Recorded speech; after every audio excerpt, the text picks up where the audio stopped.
America's favorite canine is back in a movie about animals in the film industry that doesn't seem to understand how animals or movies work. We watched Beethoven's Big Break today on The Hadouken is this?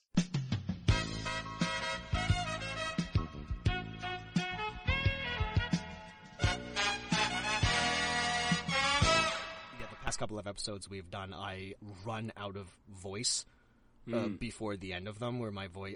you've known me for long enough, you know how animated I get when I get into things. Indeed. So, but it's not great for podcasting. Yeah, so an audio medium, like visually, it's incredible. It's like I've always thought so. It's like watching Kramer.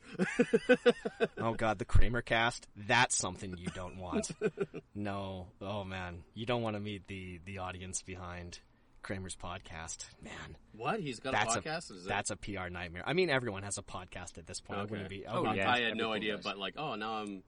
I don't think he does, but I'm just saying I wouldn't be surprised at all if Michael Richards had a podcast. The only guest he can consistently get is Jerry Seinfeld, who just continuously tries to make excuses for Michael Richards' I would want him to horrible racism. I wanted his only guest to be Wayne Knight, and then just it's him and Newman getting up to money-grubbing schemes. Okay, yeah. See, there's an audience There's for a that. premise for a podcast. Yeah. Oh, if they Kramer were...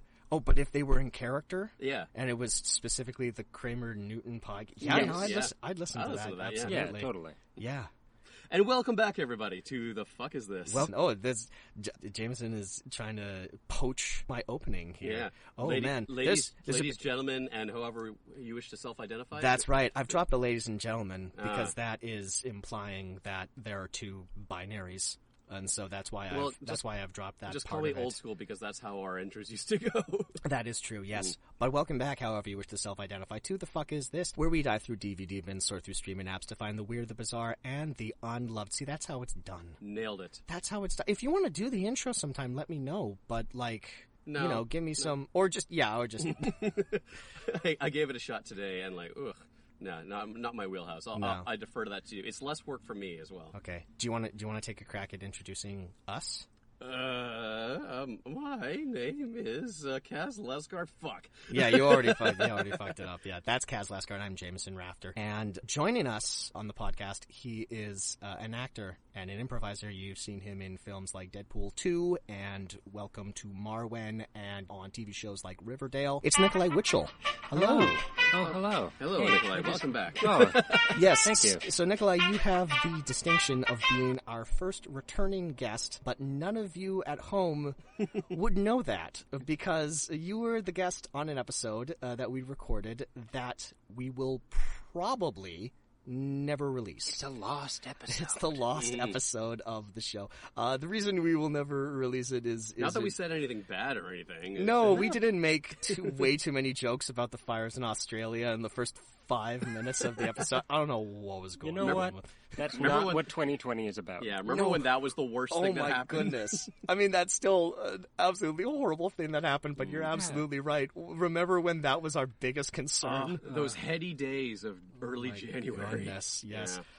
So just to give a little color, Nikolai was a guest on an episode of a movie that I picked, which turned out to be 6 short movies that they were trying to disguise as one movie, and I thought it would be interesting to talk about, and it turns out no. No, it was not.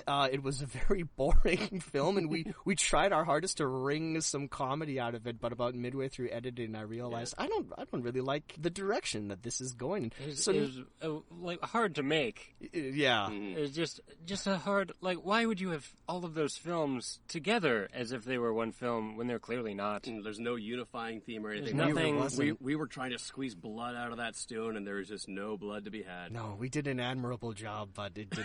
Let's pat ourselves on the back for the good job. Let's do a little bit of self-congratulation here. Yeah, so Nikolai has graciously accepted our invitation to come back and redo an episode, and we extended the olive branch and we let him choose the movie. So I'm so honored. I am assuming in what can only be called a move of retribution, revenge on your part. Nikolai has decided that the movie we're going to watch today is Beethoven's Big Break, the 6th film in the storied Beethoven franchise. Nikolai, 2 questions, sort of a 2-pronged question. Number 1, why did you want to watch Beethoven's Big Break? And number 2, why do you own a DVD of Beethoven's Big Break?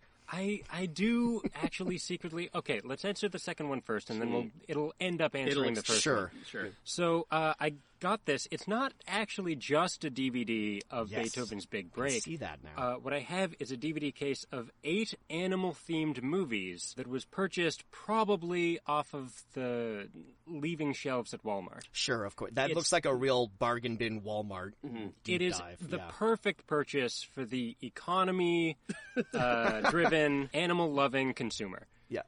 Saves a lot of shelf on your DVD space. You know. Really does. Yeah. Yeah. And I'm looking at it right now, and it looks like, the Rocky and Bullwinkle movie, an earlier Beethoven movie, Ed, Flipper, the movie. Okay, so it's 8 animal movies, and the first one on there is the Rocky and Bullwinkle movie. I'm just going to say it, not a movie with animals in it. Well, those are cartoon animals. Those aren't. It's not within the same wheelhouse. Kind of like they're animals. Sure, they are animals. We can agree. We are animals. They are not Moose and squirrel, beings. guys. Come on. Cut me some slack here. I'm doing the best I can. So what else? So what else is on here? Babe Pig in the City, like an actually decent follow-up to Babe. Really decent follow-up, directed by George Miller of Mad Max fame. And Evan Almighty, the sequel to Bruce Almighty. That movie is a humongous piece of shit, and it turned its director, Tom Shadak, who directed all of the big Jim Carrey movies like Liar, Liar, and Bruce Almighty. That movie was such a colossal flop, it caused him to quit directing forever, and now he's like a spiritual guru. Oh. He gave away, like, all of his, like, riches and worldly possessions because Evan Almighty was such a colossal turd. Or he learned a lot from that movie. He did. Yeah. Morgan Freeman God came down and taught him the error of his ways. Exactly. That's the third movie. Tom Shadak Almighty. It's a documentary. Yeah. But I have to imagine that, like, a lot of these movies were getting, like, out of circulation, and this is, like, sort of the last arc that these movies would be put on before. The last arc? Yes. You mean Evan's arc? Exactly. Where he put all the animals? Sure. I'm also going to say Evan Almighty is a borderline animal movie. It's a movie with lots of animals in it. I wouldn't call it an animal movie. There seems to be 2 different things. There are movies with animals in it, and then there are movies where the animals are the star of the movie. Totally, yeah. So this single DVD that has all these movies on it has the audacity to print on the back of the box 8 times the fun, starring Steve Carell, Morgan Freeman, John Goodman, Matt LeBlanc, Robert De Niro, Jason Alexander, Elijah Wood, and more. Much like that, so it actually it has more similarities to the short film collection that we watched last time than I realized, because it's trying to sell. All of these stars are in this together. They're not. They're all in separate shit. In part, that's why I brought this, because it is a collection. But in the spirit of, like, the last movie that never got released, But we are only going to be watching one. That's right. Right. And that's going to be... Mercifully, we're all going to be watching one. Beethoven's Big Break. Right. I should also say that I got this DVD from my mother-in-law. It was a Christmas gift. I honestly love it because of Beethoven's Big Break. All right. So I watched all of them. That's the crown jewel. It was my favorite. It is my favorite of all of these 8 movies collected here. No love for Ed with Matt LeBlanc? Monkey on a baseball team? Winning comedy? The monkey doesn't really do that much. Gotcha. So Beethoven's Big Break, it is the 6th Beethoven's movie, but it's not Beethoven's 6th because it's kind of a reboot. Oh. Yeah, they kind of like take it in a new direction. That's why they dropped the naming convention of the symphonies. Exactly. There, I guess. Yeah, totally. So is Beethoven like the James Bond franchise, where every once in a while they just like recast a new dog in the role of Beethoven? Well, I remember watching the first Beethoven movie as a kid. Yeah. And never following up on the sequel. I have no idea what we're going to get out of this. Well, it's a good thing that you brought that up, Jameson, because yes, I've also only seen the first Beethoven. That was a movie that I owned on VHS, and I watched a lot growing up because it was a movie that we owned. I remember how weirdly dark that movie was. Do you remember like the villain in that movie is like an evil veterinarian who wants to like experiment on animals, and like the ending of the movie, he's got like all of these hypodermic needles like on like a table, and it's like half of it is on like a board that's like half off of the thing. So of course at the end, like Beethoven like hits the board and all of these hypodermic needles like go into the villain. He like falls and he's just like covered. He's like Pinhead. Like he's just like covered in all of these things. And I just always imagine like the deleted scene that we never got to see is like all of those needles were just like, they had nothing in it. No, they're just all filled with air. And they just, like, all went into, and the poor guy's just, like, heart just exploded, like, after that happened. But no, like, yeah, and then, like, I remember there was, like, the villain goes to the house and he, like, smears, like, fake blood on Beethoven's mouth, and then he pretends that Beethoven is, like, rabid and, like, bit him and stuff, and, like, to get Beethoven to, like, yell at him, he, like, punched Beethoven in the face. Like, oh my God. Yeah, Beethoven won his weight. It was co-written by John Hughes. Oh. Yeah. Okay. Yeah, that guy got around. Yeah. And he always was putting weird adult stuff into his movies and stuff. Notable dog hater, John Hughes. Notable dog hater, John Hughes, that's correct. As it would turn out, yes, I haven't seen any of the Beethoven franchise either. So what I've done is, I've done my research, and I have a quick rundown of every Beethoven movie leading up to this one. So, okay. So this is like, it's like going through the original Star Wars trilogy before they before they like do an offshoot or a reboot or something like that. Pretty much. Well, now that I know that this is a reboot, this is kind of pointless because this isn't going to tie in, but I did also spend my morning researching all the fucking Beethoven movies, so you better believe that I'm going to get this on microphone right now. It's so important. Whatever. Okay. The first time we recorded an episode with Nikolai, that was a lost evening, so we got to like get like something out of this whole experience. Okay, so a while. Okay, so super quickly, because I don't want to spend all day on this, but here's a history of the Beethoven film franchise. We'll call it Previously on Beethoven. So Beethoven started in 1992 with the movie Beethoven. That movie is about the Newton family adopting a St. Bernard named Beethoven. Meanwhile, a sadistic veterinarian, Dr. Herman Varnick, played by the Lovebug's Dean Jones, involved with animal experimentation, is planning on killing Beethoven for some reason. This movie was directed by Brian Levant of The Flintstones and Jingle All the Way. He also has his name attached to the Police Academy remake, which I'm just going to say in today's political climate is probably not a movie that's going to get made anymore. No. Some things are kept sacred. Keep that storied Police Academy movie franchise where it belongs, in the past. The very next year, 1993, was Beethoven's second. This was the last Beethoven movie that made its way to theaters. Everything was direct-to-DVD after that. It's also the only Beethoven movie to be nominated for an Academy Award for Best Original Song. Didn't write down who wrote that song. I'm going to take a stab in the dark and say that was Randy Newman.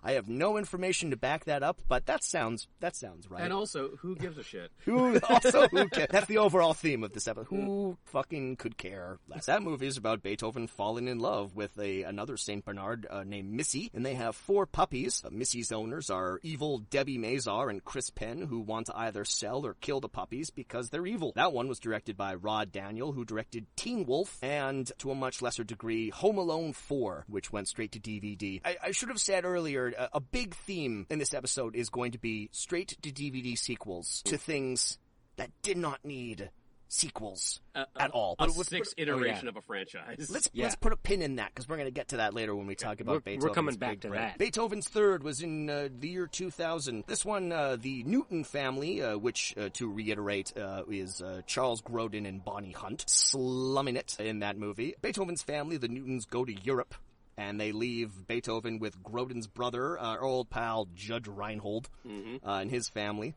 Man's gotta eat. Yep. Who are on their way to a family reunion, which I guess Charles Grodin and his family just are gonna give a skip. They avoid... This is true. This is kind of wild. So they avoid criminals who are after a copy of the Dong Knotts movie, The Shakiest Gun in the West, that has a computer code on it that is hidden. That's the plot of that movie, apparently. Okay, so that's the MacGuffin. That's the MacGuffin that they're after. An actual Don Knotts movie that exists in real life. Yeah. For some reason. They were really big on hiding computer codes and stuff. As if that was the thing That happens all the time. It was the early 2000s. That was like the big thing that people were doing back then. We all remember that, right? Yep. Yeah, it's the step up from microfilm. That's right. Beethoven's fourth. This is the easiest one to recap. It just does the Prince and the Pauper thing. Prince and the Pauper? The Prince and the Pauper, which like, I mean, like, the fourth Beethoven movie, like, it took them that long. Like, the Garfield sequel, I believe that was the second one where they Tale of Two Kitties. Tale of Two, which, not that I want this to happen, but we're going to talk a lot about, like, direct-to-DVD sequels to shit that don't need sequels, but I'm genuinely surprised there aren't more bullshit live-action Garfield sequels clogging up the DVD store. That seems like a natural progress. I guess whoever owns, because Jim Davis loves money. Yeah, exactly. I don't know. Maybe Bill Murray's holding up the train on that one. It's just like, whoever the producer is, it's just like, no, if we're not demeaning Bill Murray in some way, we're not going back to that well. At some point, like, Bill Murray's contempt is... Yeah. Just not gonna, like, lead him into, like, the recording booth. Like, he's actually just gonna walk away from, because, like we were mentioning off camera, the Ghostbusters sequels. Yeah, because, like, I think, like, most of the comedy out of that movie just comes from Bill Murray not giving a shit. Yeah. And I think at one point he's just like, no, I really don't give a shit. Like, I'm not going to be in your bullshit third Garfield movie. I imagine poor Breckenmeyer is sitting next to his phone, just being all like, "Come on, Bill, come on! There's only so much ramen noodle my robot chicken paychecks can buy here." Yeah, they're just doing the fucking Prince and the Pauper thing. He switches places with another dog that named Michelangelo, which wouldn't another composer have made more sense? Yeah, Tchaikovsky. Yeah. Yeah. Oh my god, that would be amazing. Both Beethoven's third and Beethoven's fourth are directed by David Mickey Evans, who directed The Sandlot. And then later on, his direct-to-DVD career would include The Sandlot 2 and Ace Ventura: Pet Detective Jr. So that's fun. That's nice. It's nice that they let him direct the sequel to his own movie. Yeah, we're going back to those themes. That's themes right. Of the direct-to-DVDs. Okay. Oh, the themes permeate throughout all of the Beethoven stuff. Beethoven's fifth. Beethoven and whatever little girl owns him right now go to visit crazy Uncle Dave Thomas. You've actually seen this movie. Yeah, this is another one that's on the collection of 8 films. But you don't need to have seen it to appreciate Beethoven's sixth? Not really, but they all add to the mystique. Yes. To the quilt, to the tapestry. Yeah, it's more flavor for the broth. It's like that old writing lesson that, you know, if you're writing something, if you're writing a book, if you're writing a play or whatever, and you add something and then you later take it out of the script or the screenplay or whatever you're writing, it's still there. It's like a ghost idea. Like, even if it's not part of the story, it's still there. It still informs the character. Or you're planting seeds for the sequel? Possibly. Yeah, who knows? Who knows? I mean, like, the only way to tell is to watch all 8 Beethoven movies. There are 8 Beethoven movies. I would kill you, Cass, if we have to do this. Let's not make this a franchise. Yes. Yeah, Beethoven's fifth was directed by Mark Griffith, who has somehow directed 30 films, and yet not one interesting thing can be said about this man, his career. He doesn't even have a crazy direct-to-DVD sequel that I can point out, so dropping the ball. But finally, we have come to Beethoven's big break, which is the movie that we are talking about today.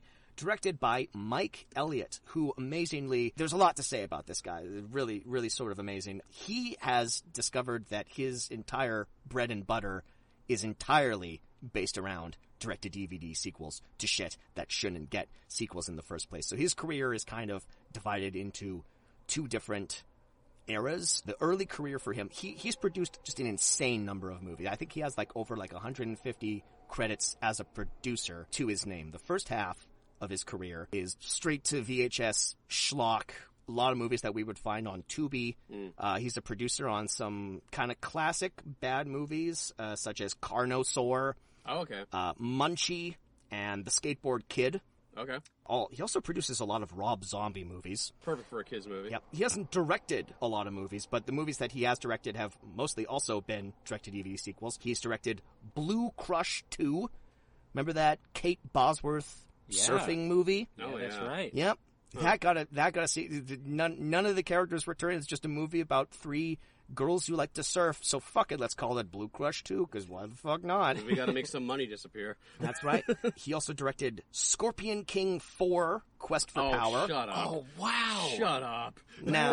Now, of course, Dwayne "The Rock" Johnson did not come back for Scorpion King 4, but the cast for Scorpion King 4 is still amazing. Nonetheless, it includes Barry Bostwick, M. Emmett Walsh, Don the Dragon Wilson, Lou Ferrigno, and our old friend Rutger Hauer is somehow in that. And later on in this dumpster fire of a year that we're calling 2020, he apparently will be directing American Pie Presents Girls Rule. So there we go. Apparently women can also be perverts with baked goods.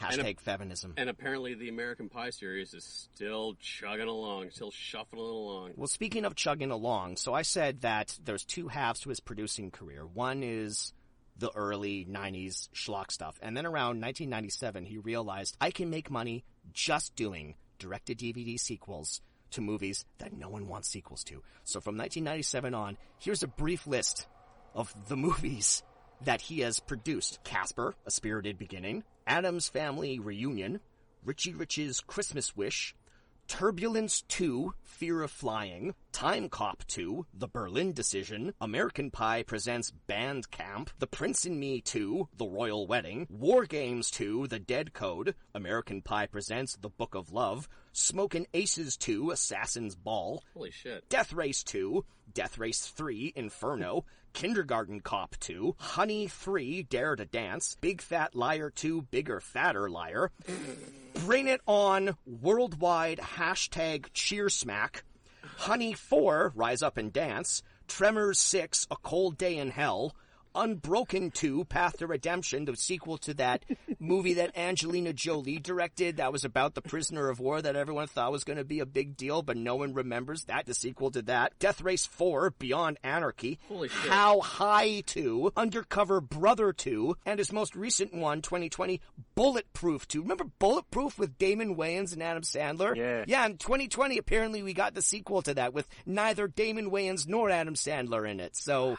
How easy is it to get the rights to these properties? Remarkably easy, apparently. We could like waste a weekend making a bullshit sequel to some of these movies. Yeah, like pick a movie that doesn't have a sequel. I'm sure we can figure out like some sort of. I don't know. Well, let's like revamp the whole Homeward Bound series. And Sure, We could make another DVD. Put it out there, Yeah. and make millions. I am slightly intrigued by Undercover Brother 2, so I looked into that. Undercover Brother in that movie is played by Michael Jai White, which is confusing because he's Black Dynamite. So Black Dynamite is now Undercover Brother. So two parodies of the blaxploitation. Like, I'm curious to genre. see that, just to see if he does anything remotely different. I watched Black Dynamite last month. That is hilarious. That is a movie that holds the fuck up. That is a consistently hilarious movie. Much like Beethoven's Big Break, I imagine. Will be. I think it'll hold up too. All right, yeah. High bar. So for lack of anything, so that was my long-winded history of the Beethoven franchise. I didn't even mention the two movies that came out after this, which was, what was it? Beethoven's Christmas Adventure, which is the only movie in which Beethoven talks, and he is voiced by none other than Tom Arnold. Let's just leave it at that. Let's just leave it at that. And then there's one more movie, Beethoven's Treasure Tale, which is more buried treasure bullshit, but this time there's a pirate theme. So... Yeah. Cool. Yeah. Is there anything else you want to tell us ahead of time about? We didn't even talk about the cast, but truly, who cares? Like, let's talk about the cast. You talk about the cast for a bit. Well, I want to talk about the cast after we've seen the movie. Great. I Great. would love to do that. Love it. I think that going into this movie, you should know that it's a reboot, but you should know that it also very much understands that it's a Beethoven movie and that it came from the movie Beethoven. All right. I don't know what that means at all, but we will explore that. A lot of meta shit. Like, when did this movie come out? 2007. Oh, okay, so like before like meta had its moment with like the Jump Street movies and the Lego movie and everything. Oh, I don't know. This is pretty meta. Okay. Oh, well, interesting. That's more. I'm more excited about this than I was. All right, cool. All right, cool. This might be worthwhile after all. Let's go see what Beethoven's big break was, and we'll tell you all about it after this big break. Hey, how's that for a segment? That's pretty good. I just came up with that off the top of my head. Good job, Cass. Thanks. I'm just going to continue to I'm going to pat myself on the back that entire movie. All right, we'll catch you soon. Hey everyone, Jameson here with this episode's charity spot. One thing I think we can all agree on about living within the quarantine restrictions brought on by COVID-19 is how much we miss our favorite restaurants and parks and stores and schools and bars and gyms and community centers and all the other hangouts we used to frequent. And even as things slowly reopen, there's definitely a change in the air. And most noticeably, some areas about town have weathered this pandemic better than others. Today, I want to highlight a Vancouver institution that wisely shut their doors to guests and patrons on March 17th to do their part to flatten the curve. However, this local establishment was one of a handful that had to remain operational to ensure the well-being of their 70,000 residents. I'm speaking, of course, about the Vancouver Aquarium. Since 1956, the Vancouver Aquarium has been a part of the fabric of this city. In that time, they've rescued, rehabilitated, and released more than 3,000 animals, equipped over 3,000 partners with the tools to choose sustainable seafood, cleaned over 27,000 beaches, conducted groundbreaking research, and educated over 4 million future leaders about the importance of ocean life. It's a center for marine research, ocean literacy, conservation, and marine animal rehabilitation. It was instrumental in testing and cleanup efforts against a 2015 oil spill off the shores of Vancouver, and was found by independent scientific reporting that their animal care standards, accreditation, and research either met or exceeded industry standards. So get those nasty images from Blackfish out of your head. To put it simply, the Vancouver Aquarium is not SeaWorld. Through all this good, the Vancouver Aquarium remains strictly non-profit. It depends on local contributions, benefit venues, and most of all, daily guests passing through its doors to stay open. Not many other research facilities and laboratories do that. Quarantine restrictions hit the aquarium hard, operating at a loss to keep the countless animals alive and well. Though generous donations have eased the situation and they've since reopened to the public, 2020 has been as hard for them as it has for any of us, and the risk of the facility closing permanently during this time still looms large. That leaves a lot of animals with uncertain futures. Look, nobody likes the idea of animals in captivity. However, the Vancouver Aquarium has long stood as an ethical example of the way to do it right. I think it would be a major blow for not only British Columbia, but maybe even the world to lose a facility like this. The next great environmental scientist or conservationist could be walking through the doors of the Vancouver Aquarium right now, just waiting to get inspired. So, if you ever enjoy the Vancouver Aquarium on a class field trip or as a tourist destination, a family day event, or a date night, please visit vanaqua.org/saveva and find out ways you can help. Or visit support.ocean.org and find out how you can sponsor an animal yourself for $10 a month. I'm probably going to do that myself. They don't allow pets in my building, so footing the bill for an otter or a penguin is the next best thing for me. So again, please visit vanaqua.org/saveva and let's do our part to help our animal friends.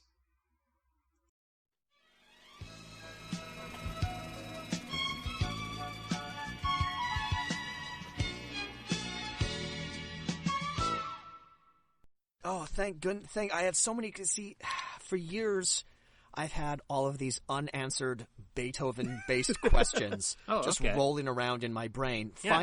Finally, a movie that answers all the questions that I've had for years.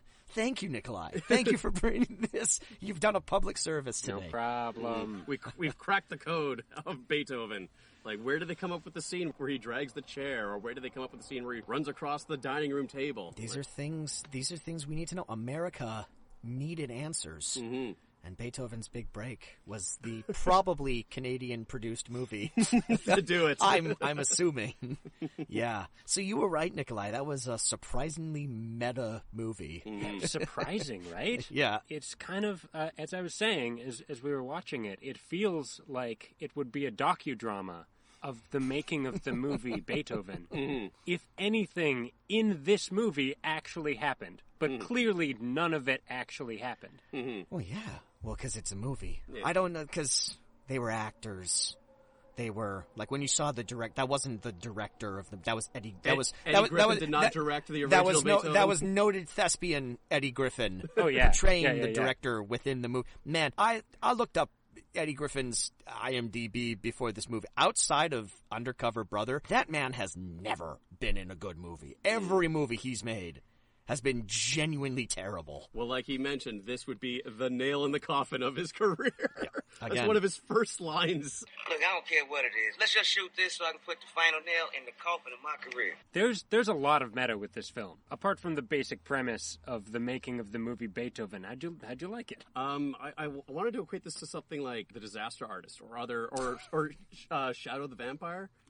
Okay. Or- All right, let's pump the brakes just a little bit. But I mean, it's about the production of the original movie. Yeah. Hyper realized as to what actually went on in the movie. Yeah, totally. Beethoven's Big Break, funnier movie than The Disaster Artist. Yes. Oh, okay. Fair. Very true. Yeah. Yeah. That And much like The Disaster, it's important that you see the original Beethoven before you go into Beethoven's Big Break. I think so. I'm really glad that you did the breakdown of all of the previous Beethoven movies. Yeah. It's good that we Start had of the it. history there. It's good that we knew that Beethoven has jumped from family to family. It's good to know that he's already gone through the Prince and the Pauper scenario, Yeah. so Yeah. that backstory is informed. And you can really see it on Beethoven's face. It's Yeah. also good to know that all those scenes in the original movie where, like, he's being like, a rambunctious, uncontrollable dog were not scripted. They were just, like, first take of him being a disobedient dog, and we'll just make the whole movie about this. Well, they were gonna make the whole movie about Frizzy, but then Frizzy got dog-napped. It is genuinely surprising how a movie that is about the making of a movie that primarily is shot on the actual Universal Studios movie lot has genuinely no idea how movies are made. The scene after scene, they shoot up the big scene of the day that involves Beethoven going around doing Beethoven things, and moments before they shoot, director Eddie Griffin comes on to set and goes, all right, what are we doing here? It's like, no, you're in charge. You tell us, director.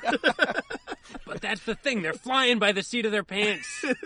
They think they're doing one thing, but they Yeah. gotta do something else. Well, the whole plot revolves around the animal trainer who cannot control the dog, and the screenwriter who's just, like, she writes down what's supposed to happen, but then they just capture whatever the dog wants to do. It is the most, let's just coast to this movie, no one seems to mind, we'll collect our paycheck, and we'll, like, waltz out of here with a hit. What I will Which is how movies get made, man! It's a movie about animal trainers that genuinely has no idea how to train animals. Multiple animal trainers seem not to know how to do their job. I will say, however, for, a seemingly big budget, I mean, they never imply that this is a Hollywood movie. It ends up screening in a movie theater, but this is ostensibly a direct-to-DVD movie about the making of a direct-to-DVD movie. Yeah. I will say, though, I mean, like, one of the bigger surprises about the making of the movie within the movie, which is the original Beethoven, black director, female screenwriter, female producer, Beethoven, surprisingly progressive movie. Absolutely. Did not expect that. Yeah, no, but I'm glad that that's what the direction that they decided to go with it, with their human actors. It's a peek into the Hollywood that we want to create, that we don't have yet. But let's be clear, this is revisionist history. This is revision, yes. All right, so should we break down the plot of Beethoven 6 or whatever? Well, yeah, we'll big break down the plot. Lots of break puns coming your way here. All right, so the movie begins, as we've said, this is a reboot, so Beethoven is back to being a stray dog, which I think is how the original Beethoven started. I don't remember the origins of Beethoven. He seems to appear in people's lives when he's needed. Yeah. You know? He's like a genie. So he steals some salami from a butcher and knocks a lady off her bike, and like a hilarious chase ensues. Man, that opening sequence where like a wedding cake falls on them, and the people chasing the dog run into like two movers moving a huge thing of glass. Yeah, it's every cliche that you can imagine all put into one. It's so cliched that when the movie began, because I knew going into this that it was about Beethoven on a film set, my first thought when all of this cliche nonsense was happening is like, oh, they're shooting the movie. They're shooting the movie within the movie. But no, this is real life. The movie within the movie hasn't started yet. It's just a particularly hijinks-filled back alley that Beethoven, now appears to be on. And Beethoven is just an arbiter of chaos. Yeah. Well, but that's how he lives. That's the theme of this character, right? Yeah. He's an omen, if anything. Yeah. He comes into people's lives and he brings them together, but he does it through destruction, organized chaos. Beethoven is a larger metaphor for the breakdown of society, where life is chaos, but we have to embrace the chaos if we're ever going to make real change in our lives. Beethoven is the ultimate anti-authority figure. He really is, because you're like, Beethoven, roll over, and he won't do it. He'll run around the house, he'll do whatever. You're like, you write a script, and you're like, Beethoven, do the thing in the script, and he runs over everything, and everyone's like, oh, no. Yeah, but people seem to love it, so we'll make a whole movie surround it. We'll make a whole franchise around that. Because you can't bottle that. You can't bottle the whirlwind. Mm-hmm. This is a genuine question that I had forgotten about the song Roll Over Beethoven until it pops up near the end, or someone references it near the end of this thing. Was that written for the movie Beethoven? No. So the movie Beethoven is based on the song, and the song Roll Over Beethoven isn't about a dog named Beethoven. It is about Beethoven rolling over in his grave. I think so. No. It's about. Not? Okay, good. It's a Beatles song. Roll Over Beethoven. Oh yeah, you're right. Yeah. Nope, Chuck Berry did it first. And it's about, like, get out of the way, Beethoven, make room for new music. Like, make room for the rhythm and blues, right? Oh, okay. So, because those are the two cultural touchstones that people had in 1992 when this movie was first made. Was they had Beethoven, stuffy composer, and the song Roll Over Beethoven. And then the producers were like, wait a minute. There's a dog movie in there what somewhere. What if we took that literally? Yeah, what if we told Beethoven to roll over and he wouldn't do it? That's the comedy lever that has made this 8-movie franchise. What's crazy, because I do remember the song Roll Over Beethoven is in the original Beethoven, but they use it for like a hijinks montage. In both this movie and this reboot movie, Beethoven gets his name when he listens to classical music, when he listens to Ludwig van. Wouldn't it have made way more sense if they heard the Beatles song Roll Over Beethoven? And then that's how they named the dog. But both times it is the composer who doesn't necessarily have anything to do with the naming of the dog. It is a muddled backstory, to say the least. It's pulling a lot from the zeitgeist. I'll say that. Yeah. It's all stuff that's in people's frame of reference already, is those two things. And now the movie series franchise of Beethoven, whenever we mention it. Yeah, this movie is doing its damnedest to reintroduce Beethoven into modern society. So we meet a father and son duo, Eddie and Billy. Yep. Eddie is the dad, Billy is the son. Eddie is the dad. He is played by Jonathan Silverman, the other guy from Weekend at Bernie's and other movies. And he is a animal trainer for any movie production. He's an assistant animal trainer to the actual animal trainer, who I'm just going to say is this movie's MVP, Mr. Stephen Tobolowski. Absolutely. I love his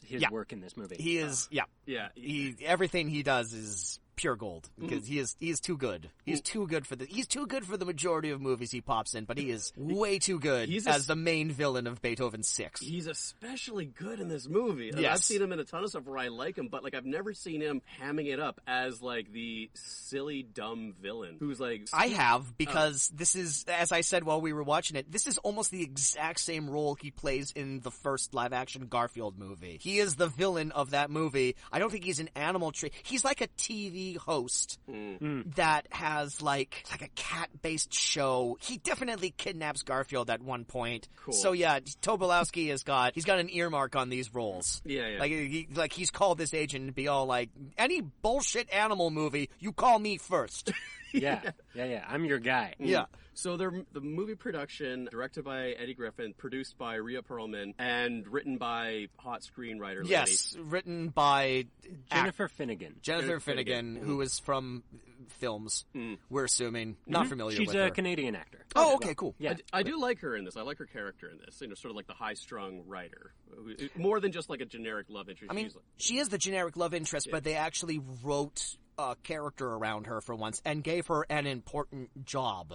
Like it could just, like a lazier movie could have given her, like she could have been like the assistant to Eddie Griffin or something. But no, she's the main screenwriter of this movie. Frizzy, the Bichon Frise. It's the type of dog that they say the name like 18 times in this movie. I still can't remember. It's still the hardest name to wrap your lips around. Yeah, it's not as meaty as Beethoven. Yeah. The Saint Bernard. But yeah, it looks just like a shitty family movie surrounding a dog that no one seems really excited to be working on. Did they lose the dog? Or no, Eddie brings an iguana to set. So let's break this down. So Eddie is Stephen Tobolowski's assistant animal trainer, and he lives in a massive house next to a barn. And there's a barn adjacent to the house. Plenty of space for a dog, even though he won't let his kid get a dog. Yeah. That's the thing. He's an animal trainer. He's got raccoons and lizards and birds, Llamas. but no dogs. Yeah. I'm putting my foot down. He's got a lizard that half of the time is a bullshit CGI cartoon. You love that lizard. Man. You love that lizard. I love that lizard way too much, man. Yeah, it's like, and here's the other thing that's kind of what in a movie, like it's a movie about the making of a movie, but no one seems to know how movies are made, and it's a movie about animal trainers, but one of the main animals that keeps popping up in the movie over and over again, clearly they weren't able to. No one was on set to train. This iguana. I would look. I imagine iguanas are probably notoriously fickle. They probably are very hard to train. It's probably the fault of this movie that they gave so many scenes to the iguana. There are certain things that I imagine are kind of dangerous situations to put an iguana in. He has to be chased by dogs a lot, so it makes a certain amount of sense to have a CGI iguana. Boy, does it look bad. Yeah. It's. Why not just make it a cat? Why does it have to be a fucking iguana that's constantly getting loose? I don't know, but this iguana is so cartoonish. I don't understand if they were gonna make the CGI that bad on the iguana, why they didn't just make it like a full on talking iguana with the voice of Gilbert Gottfried or something. He wears sunglasses at one point. So on set, it's announced that Frizzy, the original star of this movie within the movie, that they haven't shot any scenes with it yet. Yeah, it's announced by Stephen Tobolowski that it's been kidnapped in one of my absolute favorite deliveries. Why? Why oh the humanity? What and why are you yelling? Frizzy, the Bichon Frise has been dognapped. Why? Yeah. And because we've all seen movies in our lives, the second he holds up the ransom note, we're like, oh, okay, so Stephen Tobolowski is our villain, and he's the one who kidnapped the dog expecting a ransom. Yeah, he's clearly, it's so obvious. Yeah. Mm-hmm. He's not trying to hide it really at all. But he's a notoriously stupid villain because he kidnapped the dog before they managed to get any of the dog on film. So Rhea Perlman and Eddie Griffin sort of boringly agree to we'll recast the dog. Fuck that other dog. We don't care about its safety. We'll just let that dog be kidnapped and, life goes on. No one gives a shit about, the whereabouts or the well-being of this dog. After Beethoven joins the cast, that dog is completely forgotten about. So, Billy the kid skips school and Beethoven... I see what they did there. All right, okay. This is a smart movie. It's a smart screenplay, Beethoven 6. Beethoven follows him home, and, through wacky hijinks of him just being in the farmhouse, he's now adopted by the family. And he's adopted by the kid. Jonathan Silverman wants none of it. No dogs! No dogs. I have, multiple birds. I have, a capuchin monkey. I have lizards. There's a vulture. There's a vulture. There's a sneezing vulture at one point. But no dogs. That is too far. He has alpacas. Yeah. What is a dog going to do? So Eddie is actually fired from the movie set for losing either Frizzy or getting the iguana to run. Well, Stephen Tobolowski puts the blame on him. Yeah, he just throws him under the bus real hard.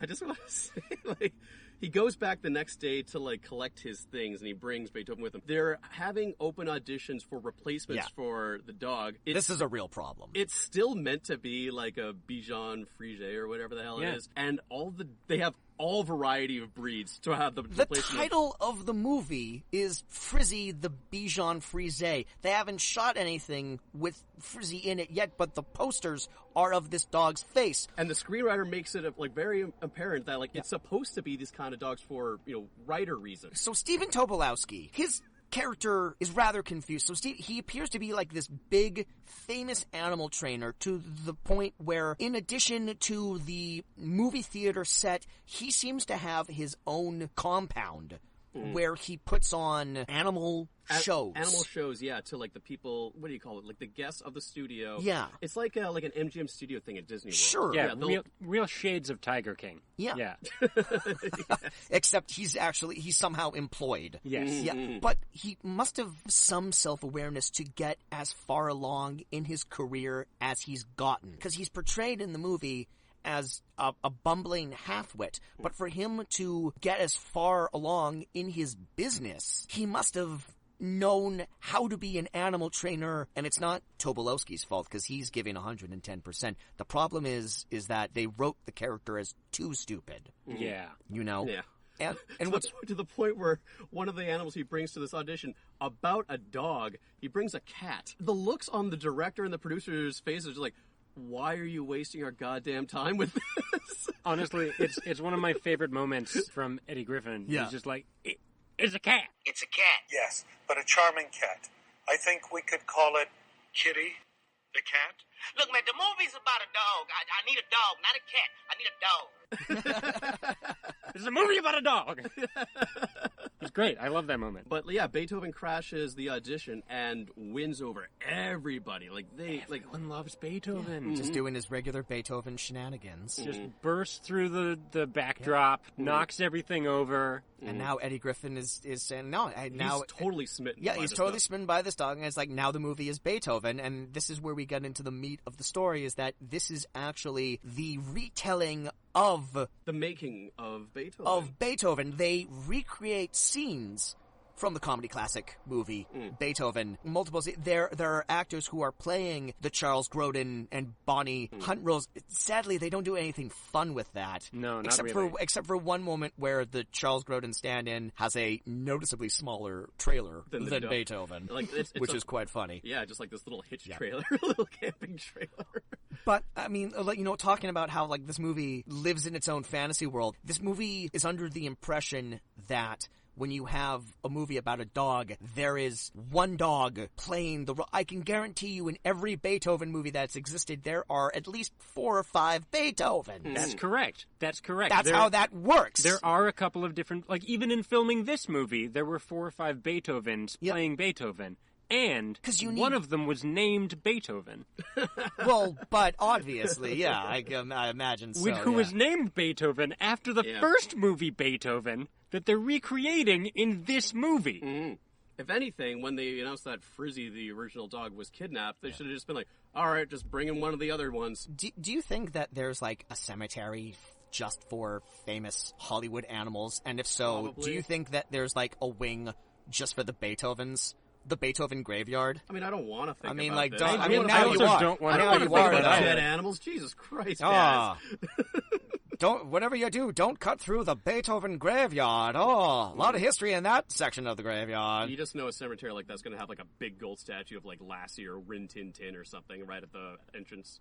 Sure. I don't know where I'm going with that. Yeah. But, yeah. Once again, I am convinced, Jameson, that you are a time-traveling 80-year-old man trapped in someone's body. What, because I know Lassie and Rin Tin Tin? The fuck remembers who Rin Tin Tin is? I know, Rin Tin Tin is a classic. I'm aware that... Okay, all right. Kaz, you know... One of you describe the plot of a Rin Tin Tin movie. I'll wait. A heroic dog. Does what? Hero things. Oh, okay, well, there we go. That makes you're sense. a goddamn, living encyclopedia of film history. Don't give me shit about I am Rin a Tin living... Tin. Yeah, you're right, but even I don't know shit about Rin Tin Tin, other than the fact that... Then you have a blind spot in your encyclopedia That knowledge. is true. That's perfectly fair, yeah. I mean, Benji was sitting right there. It's all I'm saying. Anyway, so the screenwriter lady she practically moves in with Eddie and Billy, so she can, because she's freaking out. Yeah. She has to rewrite a whole new movie about Beethoven when she's written this whole movie about Frizzy, and she's like, I don't know what I'm gonna do. Mm-hmm. So the whole convention, right, is that she can't figure out how scenes work, and she comes up with these ideas, and they don't work out. But then, on the shooting day, moments before the camera is about to start rolling, Beethoven does one of his trademark Beethoven-isms and just starts, creating havoc and everything. And then Eddie Griffin is delighted and pleased, and he's like, this is what we need. One take Beethoven, they call him. They really do. But there are multiple scenes where this screenwriter character is like sitting over her laptop and just going like, man, I can't crack this scene. Like what are we gonna do?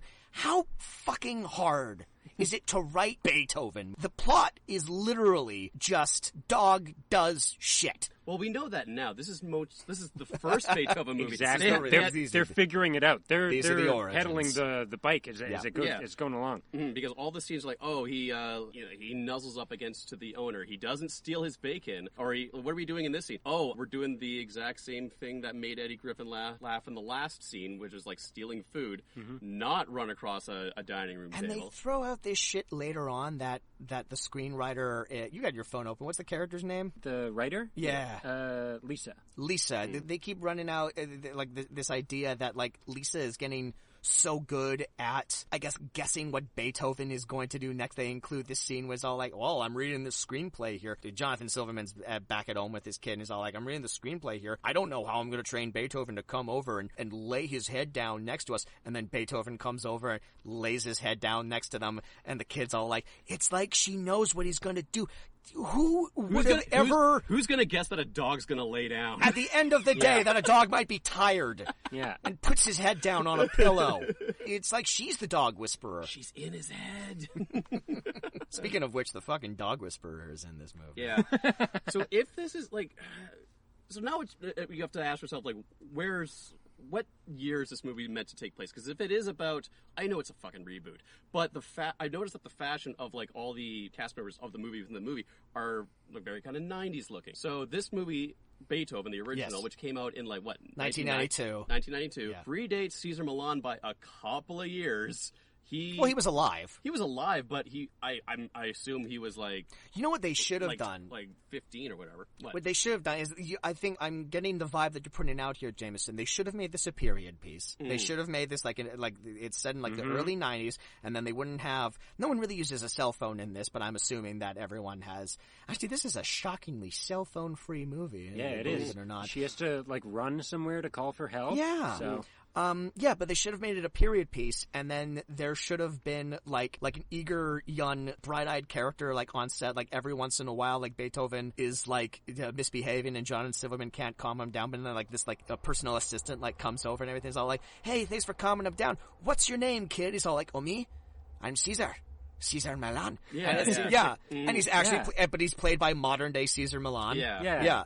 He's the one guy who can get through to the dog. Or something. Yeah, exactly. Like he's meant to be playing like his 20-year-old self, but it's modern day, like mid-50s Caesar Milan. I don't know how old Caesar Milan. I don't know why I assume mid-50s. Caesar Milan is a good-looking dude, so I don't. It's the gray hair. You always assume that. Oh, he is. He's a gray fox. Yeah. He's a gray foxhound. So, Stephen, that was a terrible joke. I want to acknowledge how terrible that joke was. I'm going to leave it in, so everyone knows how ashamed I was of this. Before we get off this, I just want to point out. So, like, sorry, Jameson, I didn't mean to railroad what you were about to say, but I just want to say one more thing about Caesar Milan before we get off that train, because he doesn't factor into anything. But yes, Beethoven gets like his big trailer, and he has like an entire staff. He has like his own personal chef. He has like a groomer or whatnot. And then Caesar Milan comes out, and that's the cap of the joke. Is all like, we even got Caesar Milan. Look, if this movie has enough money in the budget to hire Caesar Milan, make him the animal trainer. What are you doing wasting time with Stephen Tobolowski and this other? If you can afford Caesar Milan, just get him to train the dog. Well, doesn't he do like more behavioral stuff and not like do tricks for a film? Fair enough. Okay. I guess, yeah. But, you know, if you have Milan on the payroll, get him to, I don't know, maybe he's really expensive. Anyway. Sure. Please continue. It's kind of like hiring an acting coach, I guess. Yeah, exactly, yeah. Please continue with this plot. So, Stephen Tobolowski is fired from the movie set because he doesn't own Beethoven or something, and, you know, the studio loves him, and he fired Eddie. Well, you're fired now. But, like, he still has ambitions to, like, you know, get money from the studio through, like, kidnapping dogs and holding them for ransom. So, he's still going about doing that with his two goofy henchmen. Who we haven't talked about yet. Yeah. The comedy duo of Joey Fat One and Oscar from The Office.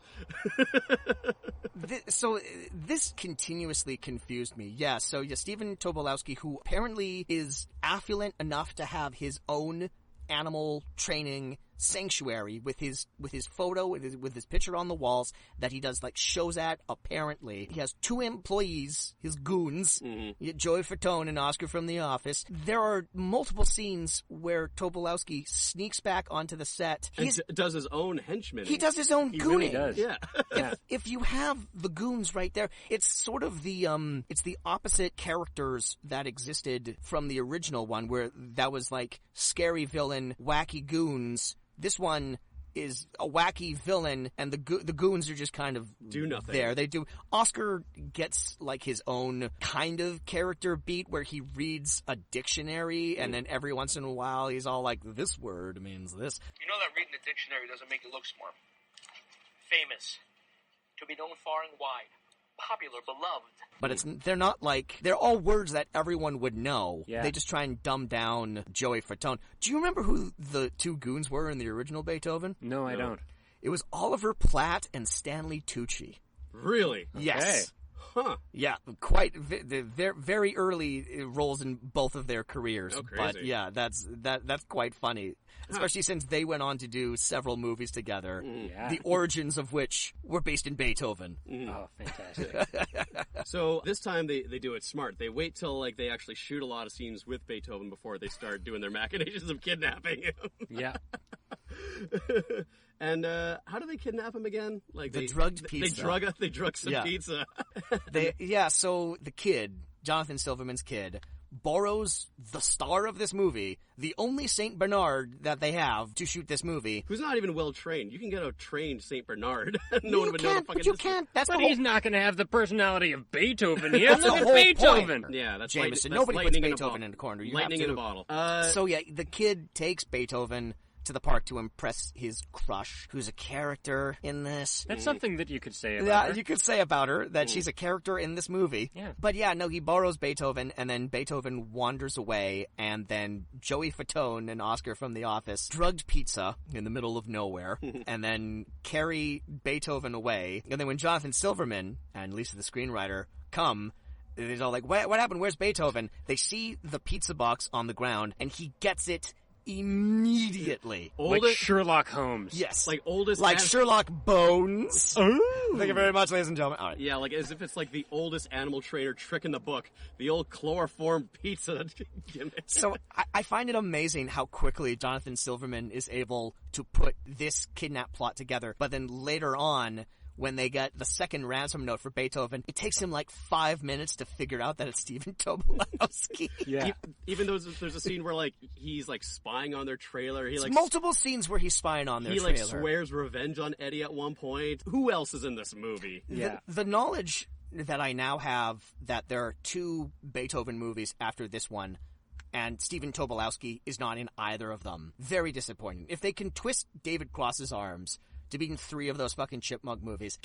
He swears revenge on Beethoven at the end of the movie. Yeah. And you never followed up on that? Come on. The beast was to blame, not me. Beethoven, I will get you.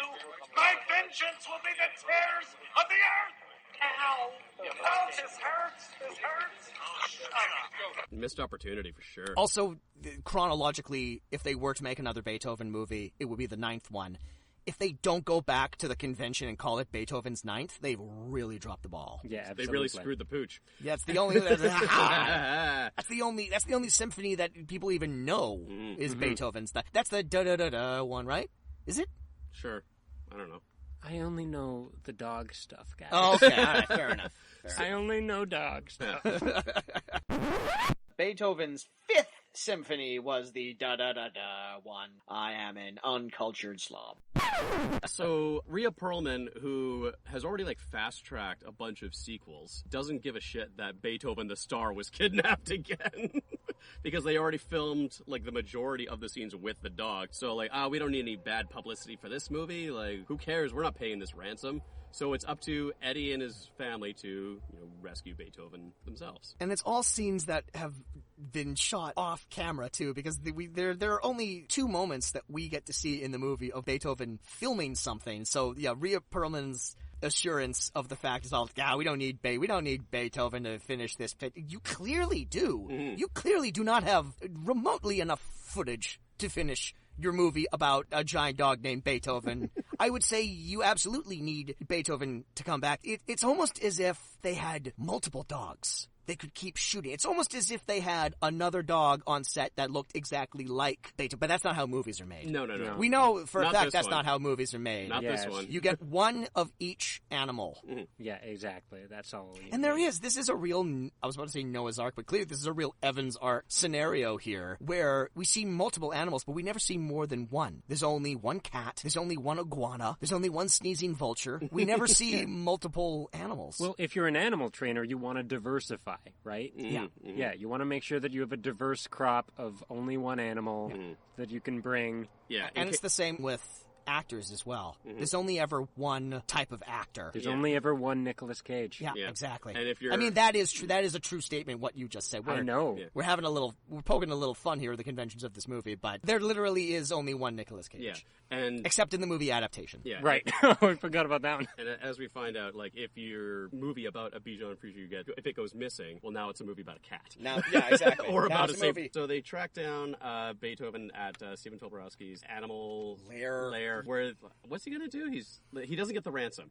He says, even if I get the $1 million that I'm asking for Beethoven, I'm still going to kill Beethoven because he made me look like a fool. And no one makes Tobo look like a fool. So in a really funny scene, he's making the ransom call, and like, you know, we don't hear like the voice on the other end. No, because Rhea could not be fucking bothered to do any ADR for this movie. But it kind of works, you know, the way that it does. Where like, Sure. this ransom call is not going the way that he wanted it to. It's like, You better take that back right now, or your beloved Beethoven will be mincemeat. What? What do you call me? Sal? Me no, Sal. No, Sal who? I don't know who you're talking about. Hello? What did she say? She hung up on me. And I think she knew it was me.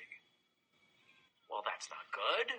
So when do we get our money? Will you shut up about the money? Once again, he steadfastly refuses to use his goons. He really does. And That's the his goons, downfall. The goons are the only reason he even gets Beethoven in the first place. But it's like, yeah, if you're planning this kidnapping, don't go to the set in a variety of terrible disguises, and don't make the ransom call yourself. That's why you have Joey Fatone. Yeah. He's not doing anything else. and then in like fairly quick succession, they get the dog back, and the day is saved. This is more a remark on this movie's screenplay in the sense that it continuously forgets about this element as well. But we've now described the entire plot of Beethoven's Big Break without mentioning the fact that Beethoven is a single father. Oh, yeah, there's that parallel as Yeah. well. Yeah, he has puppies. So Jonathan Silverman is a single dad. The mother has died because that fucking cliche is in this movie as well. We're just going to ring some in a series that up until this point has had both parents So, yeah, in it. They've all been, but no, the mom died of movie disease. They don't get into it, thankfully. But then Beethoven runs away, and they find him in an alley, and he has 3 puppies of his own. I guess Beethoven's wife also died? Yes, he's a single father, much like Eddie. You know, you would think there'd be like a moment where like they have a shared bonding moment over that realization. I think they but tried to include one, but Yeah. they didn't get didn't. very far with it. If anything, as the movie goes on, Eddie gets more and more pissed off at Beethoven's presence. Yeah. But Eddie's really angry at himself, right? Mm-hmm. He's really angry at his own self and his own inadequacies to deal with this dog, which is his job. So he's taking it out on his family and on his dog. And it's only when he discovers that he needs to let Beethoven into his family, into his pack, that he truly... He seems perfectly content with his lot in life. Obviously, he's upset that his wife has died, but he seems perfectly content with his life until midway through, until the end of the second act, where he has to all of a sudden just be an asshole to everyone, because that's the point in the screenplay where we have to have this forced conflict. And I was all like, this one thing isn't working.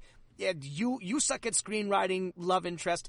Kid, you're a constant disappointment. Yeah. Beethoven, fuck you. Yeah, but even like Lisa, who probably has like the most to be upset about, like her movie has had a complete page one rewrite. Even she comes around to Beethoven and says like, "Oh, people really like him. Like, who cares about like my heady character piece? This dog's funny." Yeah. I really want to read this screenplay for this Frizzy movie. I feel like I absolutely do as well. Yeah, I think it would have been like the Gosford Park of dog movies. Gosford Bark. Yeah. Oh, it's so good. This is so easy to do. That's one of the posters that appears over the credits. But there's no reason for these puppies to be here. If this is a remake of the movie Beethoven that is also a meta sequel about the making of the movie Beethoven, Which it is. the puppies weren't there until Beethoven's second. So why introduce them in this movie if my assumption was that the only reason that they're there was at some point in time Stephen Tobolowski was going to kidnap the puppies and then they had to make like some sort of trade. But no, he just kidnaps Beethoven. And the puppies just kind of tag along with everyone else. The puppies there's no reason for them to be in this movie They're at total all. eye candy. Yeah. Other than to remind, I guess, Jonathan Silverman that, I'm a father. And Beethoven's a father. So I need to remember that we're similar. Yeah, we need to pad the running length, so we'll have like a montage with Billy playing with the puppies, dancing in front of the puppies. Yeah. For no fucking reason.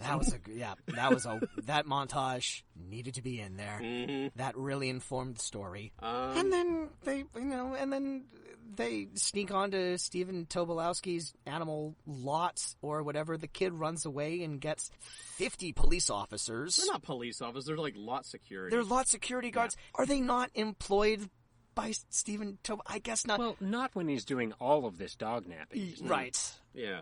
But, like, what's he still doing being allowed on set if he was fired? Is he fired from that production? Is he just, like, the guy who's, like, he's employed by the studio? So, like, Rhea Perlman can fire him from the movie, but, like, it has to be an executive decision by the studio to, like, let him fire from the lot? Because this location isn't established early on. It's just, like, near the end of lair. It's lair. Yeah, well, we see the inside of the lair where he's got all of these animals in cages and also a giant T-Rex skeleton, like it's the fucking Bat Cave all of a sudden. And, like, absolutely no points to the assumption that the dinosaur skeleton is going to fall apart through Beethoven-based shenanigans by the end of the movie. It almost didn't happen, and you were pretty upset that it almost didn't happen. But and then they followed back on it. The movie rewarded you for your patience. I was actually very impressed with that prop because when it falls down, it doesn't look like... Because, like, all the pieces would fall apart and it would be like a mass of bones on the ground, but it all falls... Do you know those toys? I do. I know exactly what you're talking about. Yeah, what are those called? Is there a name? I They're don't know like, whether... Do you know what we're talking about? I know what you're talking about. Like, they're collapsible toys that have, like... You push the button and it falls down and then you release it and then it pops back up. I don't know what the name for that is. Yeah, like they're just like some kind of wire or rubber band that can collapse on itself. But they built a giant T-Rex version of that. That is exactly what happens there. I don't think a movie set would have an actual dinosaur skeleton. It's another prop. Yeah, because you're going to need it for when they do the direct-to-DVD Night of the Museum sequels. Yeah. Which, again, is something that I'm surprised that they haven't done yet. Or Jurassic Bark, Yeah. Whatever. So, how was Jurassic Bark not one of the fake movie posters? Right? Wasn't it? Oh, okay. That's the first one they should have gone with. There was a lot of them. But yeah, the movie ends with, like, the story that we all know, Beethoven's a hit. I mean, there's not even, like, Jonathan Silverman sneaks into the compound and, like, there's not even, like, a tense standoff with Tobolowski and the goons. Like, they are dispatched so quickly and with no real... I mean, because it's exactly what you assume is going to happen. It's not even like a clever sort of way. And if this movie is meant to be like a meta takedown of the original Beethoven, Tobolowski comes out at one point and he has a giant tranquilizer hypodermic needle because he's going to put Beethoven to sleep. As I said earlier, the villain in Beethoven 1 got covered in hypodermic needle. As soon as he stepped out with that needle, I was all like, oh, here it is. And the screenwriter's going to see that. And she's going to be like, that's how I end my movie. But no, he just gets tangled up in Beethoven's leash. And then the cops come and he's arrested and he swears, I swear my vengeance on you, Beethoven. They'd better follow up on that. And it never happens. No.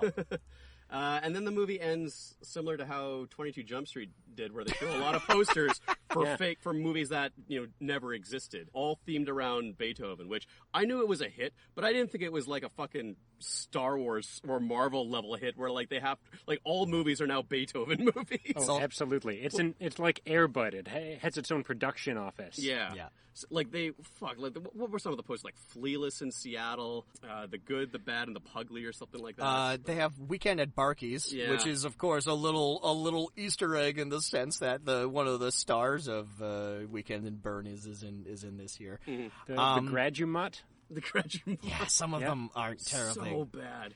Which is funny because I mean Gosford Bark is better than any of those, but Oh well, thank you. That's a hard. I feel like that's a hard poster to emulate. Right. It's not as iconic as no, it's Fiction. not. It's not even. It's just it's just someone's back and then like the cast list there. So you just know there was there was a fucking whiteboard where they wrote down as many and they probably had hundreds, but then someone said we can only do 15 guys. We gotta pick and choose.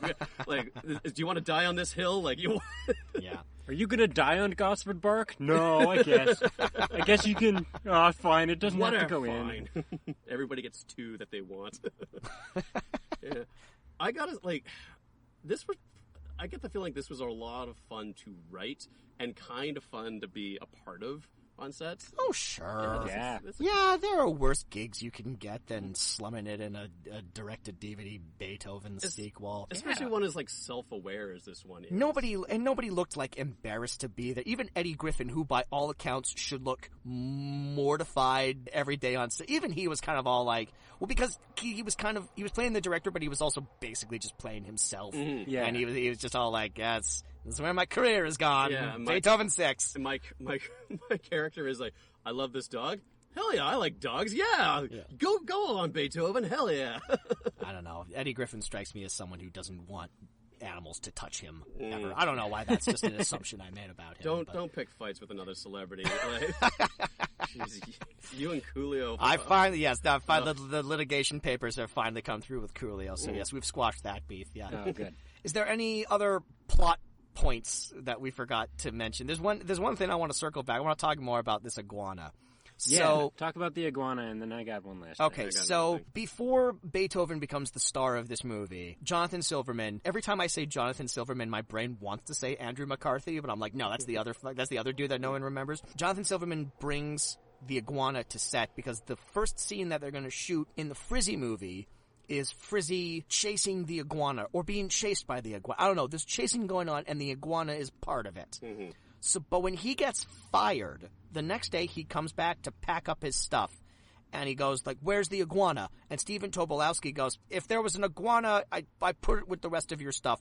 And then he goes to a holding area, pulls back a curtain, and then he has all of his boxes there, and the iguana is just chilling on top of the box like it's a lamp. Yeah. Or something the iguana should be in a cardboard box with a photo of his kid. And that's confusing, but what's more confusing, wasn't the iguana in the movie? Don't they still need the iguana? I know that they're rewriting. Because they didn't do any filming that day. No, I know they're rewriting a lot of this, but there's no iguana in the original Beethoven, right? No, there isn't, but but it's I thought you were using that animal. I just have lots of questions about Jonathan. It was for Frizzy, but since there's a complete page one rewrite, we don't need a lizard anymore. But it just escapes all the goddamn time. So we just have to deal with this random lizard hanging out. I have so many questions. It's a huge liability because, one, it's an iguana, and iguanas are vicious and terrifying if they want to be. And also, Beethoven chases it all the fucking time. That's the running gag, yeah. It's a running gag, all right. But it's literally a running gag. Thank you, Jameson. I did not realize that. Yeah, but why even bring it to set? It's a huge liability. The dog is already uncontrollable enough as it is. He's part of the squad at the end of the movie where there's the slow-mo of all of the security guards and all the puppies and Billy and the iguana. And leading the pack is the CGI iguana. It's why did you bring him? The big fucking hero march. It's like the scene from Armageddon. Yeah. It's walking up to the I mean, I have so many questions just about Jonathan Silverman's character in general, because it's he's only the assistant animal wrangler on this movie, but he seems to own all of these animals. Mm-hmm. Handle them all on his property. Yeah, they are his animals. he doesn't seem to care about any of them, though. Like He straight up calls, Beethoven a living creature, an intelligent creature, a prop.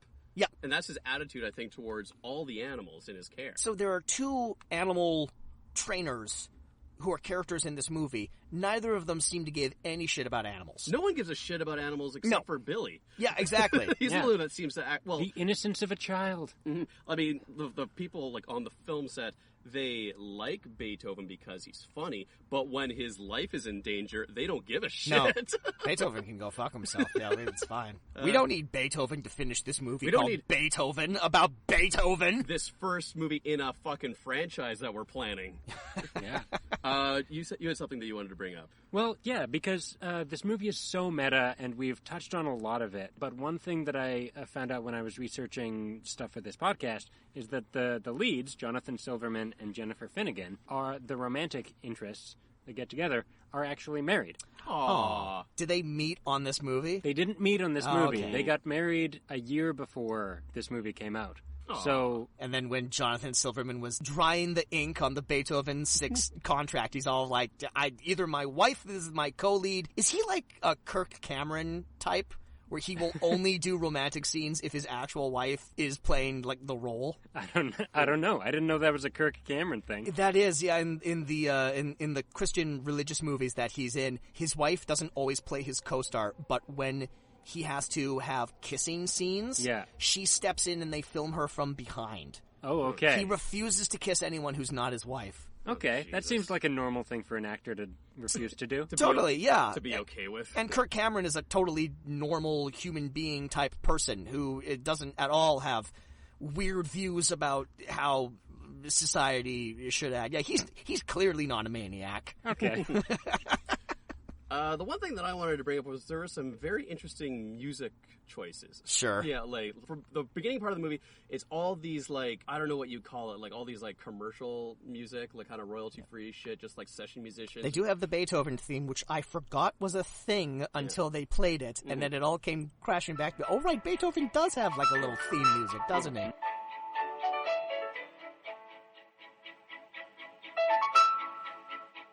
Yeah, but they have all these unlicensed original songs that none of us have ever heard of. And then midway through the movie, it switches to popular songs covered by different artists because I guess that's easier to get the rights to.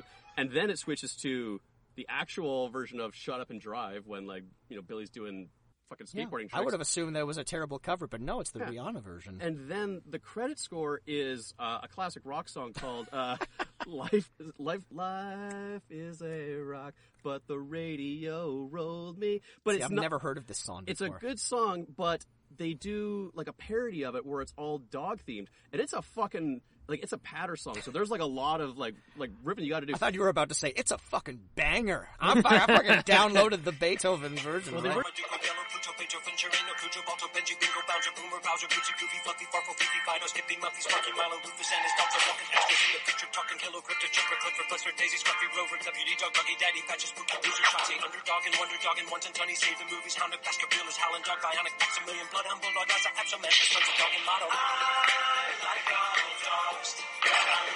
original song is a banger, but I think it'd be a really hard song to do a fucking parody version of, and they do it. Yeah.